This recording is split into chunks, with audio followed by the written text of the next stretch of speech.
Good evening.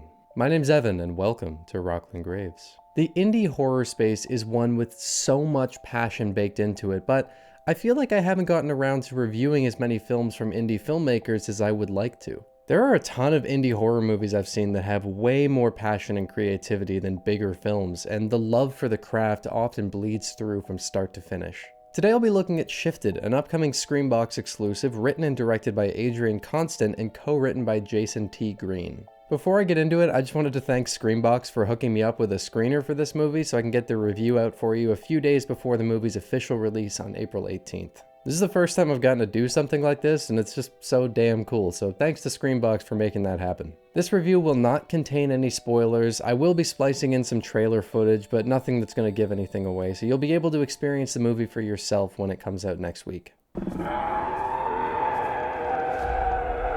Shifted is a claustrophobic apocalypse movie concerning a group of survivors held up in a house surrounded by monstrous, murderous creatures. As supplies dwindle and tensions rise, it becomes clear that the threat is not just from the creatures outside, but also from a crazed serial killer hiding in plain sight, slowly picking off the survivors one by one. That's a really cool premise, and I was definitely intrigued when I heard it, only to become more interested in the movie when I saw the really well done poster. This is a very low budget production, and it's important to know going in that the limited resources the crew was working with do show in the final product. That's not at all something to hold against the movie, I just think it's good to properly set expectations. Working with 75 grand is a very tight restriction for any filmmaker, but considering that, I think this movie uses those restrictions in some cool ways.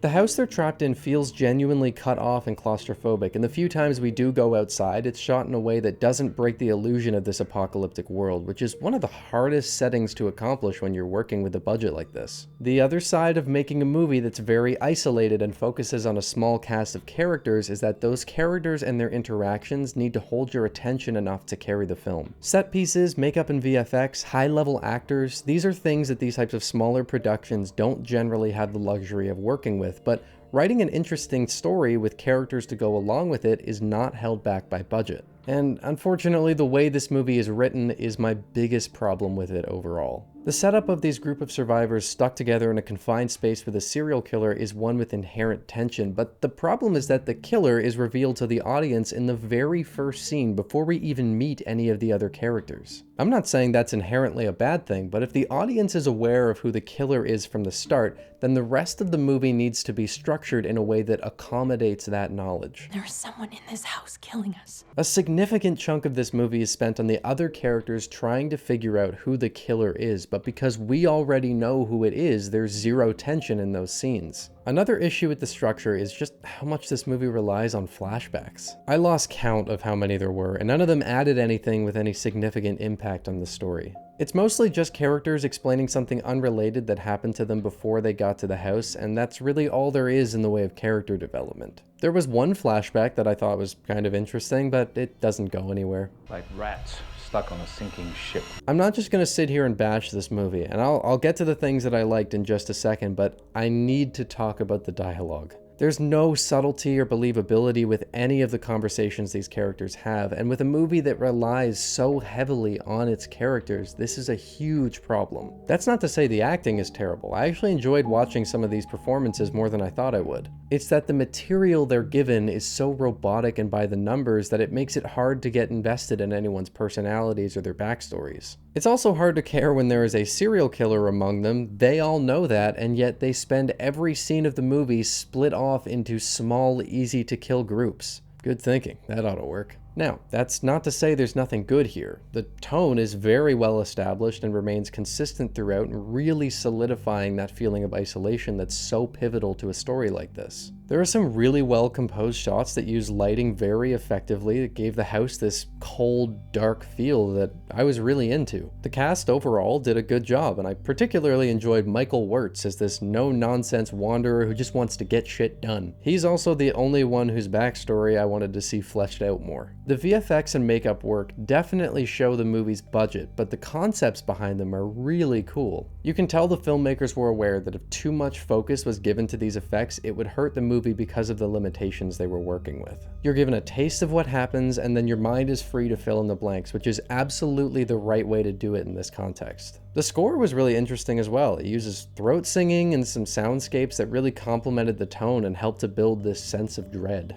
It's unfortunate that the writing and structure hurts the movie so much, and sadly it's not redeemed by the end. Things just kind of fizzle away and it wasn't very satisfying. By the end, it seemed like they were setting up a sequel, and despite my problems with this movie, I'd actually love to see a continuation using this movie as a base to build off of. The story that was left on the table was one that I wanted to know more about, so I'll definitely be keeping an eye out to see if a follow-up does end up happening.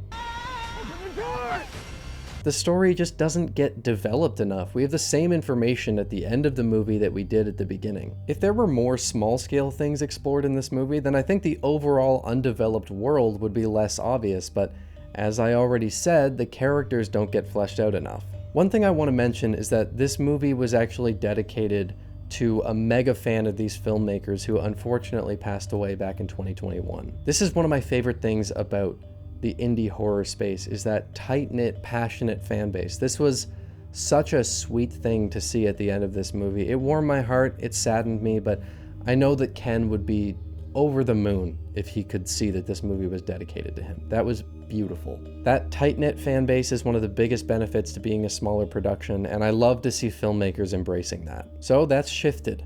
It has a lot of problems, but there were enough things that I liked that I'm comfortable recommending it to anyone who enjoys these lower budget passion projects. I didn't love it, but there was clearly a lot of love put into it, and that goes a long way. They made a movie, which is more than I can say, and they got it onto a streaming service that's been growing a lot lately. Thanks again to Screenbox for hooking me up with an early screener, and you can check out the movie for yourself on April 18th when it begins streaming over on Screenbox. I would genuinely like to see a sequel that explores things more than this one did, and I also enjoyed it enough that I'm curious about checking out some of the other films from this production crew. Maybe I'll even take a look at some of those in future videos, but for now, thank you for stopping by Rocklin Graves. I hope you've enjoyed your stay.